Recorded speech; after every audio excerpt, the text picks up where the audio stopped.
ఏ ఒక్క ఉద్యోగాన్ని జాబ్ నోటిఫికేషన్ని వదలకుండా చెప్పుకుంటున్నాం కదండి. గవర్నమెంట్ ఆఫ్ ఇండియా ఉద్యోగాలు కావచ్చు, స్టేట్ గవర్నమెంట్స్ కావచ్చు, అన్నీ ఇంకెక్కడికి వెళ్ళక్కర్లేదు, నేనే చెప్పేస్తానండి. బెల్లో ప్రాజెక్ట్ ఇంజనీర్ పోస్టులు పడినాయండి. ఈసీఈ వాళ్ళకి, ట్రిపుల్ ఈ వాళ్ళకి, ఇన్స్ట్రుమెంటేషన్ వాళ్ళకి ఇలాగ కొన్ని కేటగిరీలకి పోస్టులు పడినాయి. బెల్ అంటే మీకు అర్థమైపోయింది కదా, భారత్ ఎలక్ట్రానిక్స్ లిమిటెడ్ అండి. హైదరాబాద్ మచిలీపట్నం దగ్గర నుంచి దేశంలో చాలా కేంద్రాలు ఉన్నాయి. ఇక జీతం వగైరా మామూలుగా ఉండదు. అన్నీ ఇస్తున్నాను చూడండి. ఆల్రెడీ ఆగస్టు 20 నుంచి అప్లై చేసేసుకుంటున్నారండి. సెప్టెంబర్ 13 వరకే ఉంది లాస్ట్ డేట్. మరి ఎక్కువ రోజులు లేదు కాబట్టి ఇమీడియట్గా ముందైతే అప్లై చేసేసుకోండి, తర్వాత చూద్దాం. ముందు రిటర్న్ టెస్ట్ ఉంటుంది, ఆ తర్వాత ఇంటర్వ్యూ ఉంటుంది. ఇవన్నీ కామనేనండి. అయితే రిటర్న్ టెస్ట్కి 85% ఇచ్చి వెయిటేజీ, ఇంటర్వ్యూకి 15 మార్కులు ఇంటర్వ్యూకి, రిటర్న్ టెస్ట్కి 85 ఇచ్చారు. ఏం భయపడక్కర్లేదండి. మీరు ఏదైతే చదువుకున్నారో 4 సంవత్సరాలు డిగ్రీ చేశాం కదా, అందులో ఉన్న సబ్జెక్ట్సే వస్తాయి తప్పించి కొత్తగా ఏమీ ఇవ్వరు. సో భయపడాల్సిన పనే లేదు.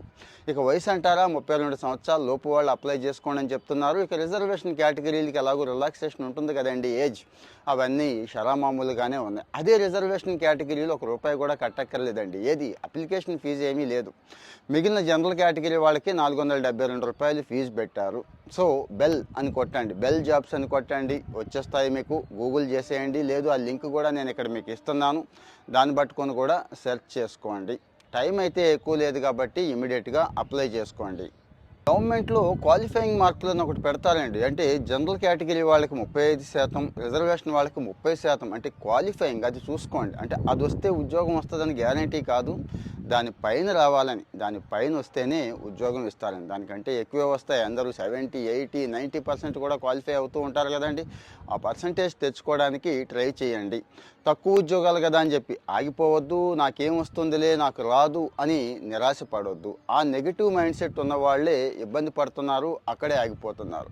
ప్రయత్నం చేద్దామండి. ట్రై అంటిల్ యూ సక్సీడ్ అన్నారు కదా. ప్రయత్న లోపం ఉండకూడదు. నా ప్రయత్నం నేను చేసేసాను, మీ ప్రయత్నం ఏంటో తెలుసు కదా, వెంటనే అప్లై చేయండి.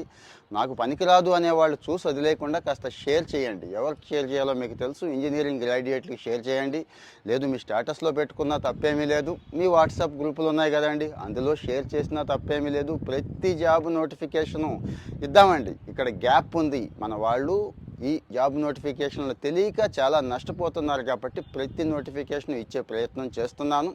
దయచేసి షేర్ చేయండి. ఫాలో అవ్వని వాళ్ళు ఇంకా కొంతమంది ఉన్నారు, ఫాలో అవుతూ ఉండండి. Thank you.